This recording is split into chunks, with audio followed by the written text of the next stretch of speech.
बिस्मिल्लाहिर्रहमानिर्रहीम अस्सलाम वालेकुम रहमतुल्लाहि व बरकातुहू। उम्मीद है तमाम नाज़रीन खैर आफियत से होंगे।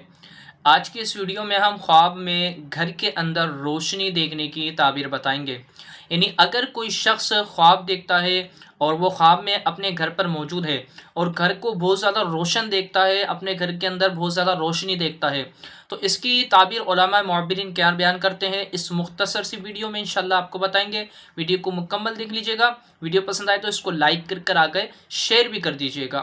बहरहाल अगर कोई शख्स अपने ख्वाब में देखता है कि वो अपने घर में मौजूद है और बहुत ज़्यादा उसका घर रोशन है, उसके घर के अंदर रोशनी आ रही है, तो ये इसकी ताबीर उलमा मुअब्बिरीन ने बयान की है कि वो दीनदार होगा। यानी जिसने ख्वाब देखा है वो दीनदार होगा, मुत्तकी व परहेज़गार होगा, रब तबारक व तआला की ज़्यादा से ज़्यादा याद करने वाला, यानी उसकी इबादत करने वाला, उसका ज़िक्र करने वाला होगा और अपनी मुराद को पहुँचेगा वो। यानी उसकी कोई मुश्किल है, परेशानी है, उसका कोई काम अटका हुआ है तो परेशानी उसकी दूर होगी, उसका जो काम अटका है वो काम पूरा हो जाएगा और इंशाअल्लाह वो अपने मकसद को पाने